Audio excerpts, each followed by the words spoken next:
हरियाणा के एक छोटे से गांव सोनपुर के किनारे एक घना जंगल था, जिसे गांव वाले काला वन कहते थे। कहा जाता था कि उस जंगल में रात को अजीब रोशनी दिखती है और वहां जो भी गया वापस खाली हाथ नहीं लौटा। पर कई लोग लौटे भी नहीं। गांव के लोग जंगल से डरते थे, लेकिन एक आदमी था जो डर को अपनी हिम्मत बना चुका था। किसान सोमू। उस साल गांव में बारिश नहीं हुई थी। तालाब सूख गए, कुएं सूख गए, खेतों में दरारें पड़ गईं। हर किसान की आंखों में निराशा थी। सोमू के पास बस 3 बीघे जमीन थी। फसल सूख चुकी थी और घर में खाने को 2 मुट्ठी अनाज भी नहीं बचा था। सोमू अपनी पत्नी गौरी से। गौरी, अब कुछ करना होगा, नहीं तो बच्चों का पेट कैसे भरेगा। गौरी घबराकर बोली। क्या करोगे सोमू? जंगल में मत जाना, लोग कहते हैं वहां भूत रहता है। सोमू मुस्कुराकर बोला। भूत नहीं गौरी, वहां भगवान की बनाई धरती है, शायद वहीं हमारी उम्मीद छिपी हो। अगली सुबह सोमू जंगल की ओर निकल पड़ा। जंगल की हवा ठंडी थी, पर सन्नाटा डरावना। चारों ओर ऊंचे पेड़, लताएं और अनजान पक्षियों की आवाजें। चलते चलते सोमू को एक पुराना कुआं दिखा, जिसके आसपास जमीन हरी भरी थी, जबकि बाकी जंगल सूखा पड़ा था। वह आगे बढ़ा तो उसे मिट्टी में कुछ चमकता दिखा। उसने हाथ डालकर देखा। वह एक पुराना चांदी का बर्तन था।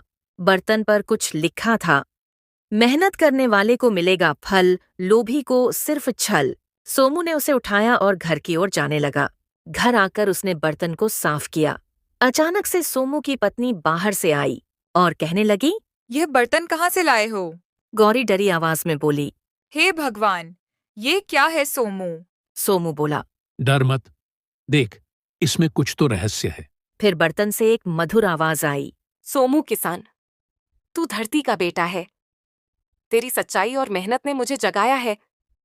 हर सुबह इस बर्तन में अपने खेत की मिट्टी डालना, तेरे खेत में जीवन लौट आएगा। सोमू ने वैसा ही किया। हर सुबह खेत की थोड़ी मिट्टी उस बर्तन में डालता और भगवान का नाम लेता। तीसरे ही दिन उसके खेत की मिट्टी नम दिखने लगी। जहां बाकी खेत सूखे पड़े थे, वहां हरियाली उग आई। बीज बोए और हफ्ते भर में छोटे छोटे पौधे निकल आए। गांव वाले हैरान थे। गांव का एक किसान सोमू को रुकाकर बोलता है। अरे सोमू, तेरे खेत में तो जादू हो गया। कहाँ से लाया ये पानी? सोमू हंसते हुए बोला। न पानी न जादू, बस मेहनत और भरोसा भाई। लेकिन वो जानता था ये जंगल का वरदान था, जो मेहनती इंसान की सच्चाई से जागा था। गांव के जमींदार भैरव सिंह को जब यह बात पता चली, तो वह रात में सोमू के घर आया। भैरव सिंह सोमू से बोला। सोमू, वो बर्तन मुझे दे दे। तेरी जैसी जमीन तो मेरे पूरे खेतों को सींच देगी, चाहे जितना पैसा मांग ले। सोमू जमींदार से बोला। माफ करना ठाकुर, ये बर्तन किसी सौदे का नहीं, ये मेरे खेत की मिट्टी की पहचान है। भैरव सिंह ने गुस्से में सोमू के घर चोरी छुपे वह बर्तन चुरा लिया। लेकिन अगले ही दिन उसके सारे खेत जल गए। फसल राख हो गई। उसे समझ आ गया कि ये जंगल का वरदान सिर्फ सच्चे दिल वाले किसान के लिए था। फसल पक चुकी थी। सोमू का खेत अब गांव का सबसे हरा भरा खेत था। उसने पहला अनाज का टोकरा जंगल के उसी पुराने कुएं पर चढ़ाया। सोमू धीरे से बोला। धन्यवाद, तूने सिखाया कि असली जादू किसी बर्तन में नहीं, किसान के पसीने में होता है। कहा जाता है उस दिन के बाद काला वन फिर कभी डरावना नहीं रहा। गांव के बच्चे वहां खेलने लगे और जंगल की मिट्टी से खुशहाली की नई फसलें उगने लगीं।